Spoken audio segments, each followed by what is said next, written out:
Peace and love, you beautiful miracles with a spiritual level of being. Nathan here from a spiritual level of being, and today I want to debunk Satan.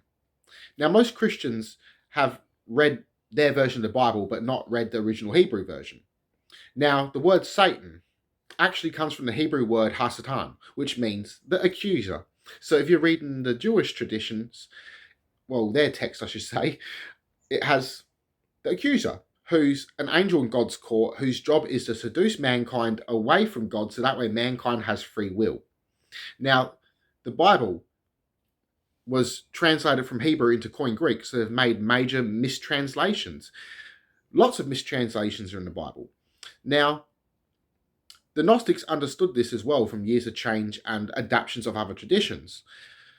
The Gnostics seen the bigger story of this book of Job, and they seen this story of Job going through all this trauma because God made a deal with Satan, in a sense, to prove that he was a loyal follower to him.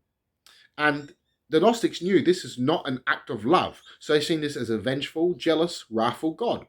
Now, Yahweh was a god of storms and war, a warrior deity, and had brothers and sisters, had a mother, had a father, Elion, who was the head supreme god of all the other gods that the ancient Jews were worshipping, and his wife, Asherah, at one stage was Yahweh's mother, and even Baal's mother, and both Baal and Yahweh were apparently married to this goddess, and even Elion was married to this goddess, and over years of time, El and Yahweh become one and the same.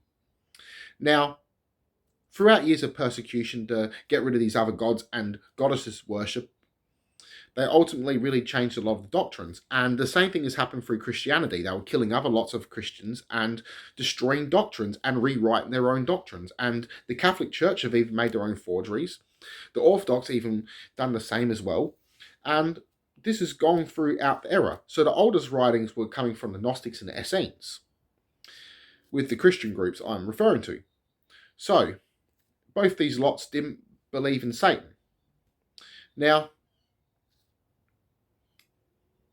the Gnostics seen Yahweh as like an evil creator god, and they ultimately seen Jesus as the greatest teacher here on earth, in a sense, that was teaching your own divinity. Now, in reality, Jesus was teaching your own divinity. He was against this evil creator god and was preaching a message of unconditional love. Now, there were many different groups of Essenes. They all had various beliefs, so I can't just say one lot, because when you describe Essenes, which lot of Essenes? Some worshipped Elion. Some didn't worship this god at all. Some had a Gnostic way of thinking.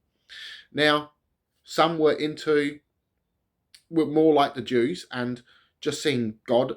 They didn't see the devil, and they had a vegetarian diet as well, and they were more into vows of poverty. So there were many groups of Essenes, many groups. So it's interesting when you start reading these older texts, especially when you start learning bits of the old language, you see many slip-ups and mistranslation, which the Bible's full of. So you have to go back to its deeper roots. Peace and love, everyone. I love you all. Connect to one mind and soul. Namaste.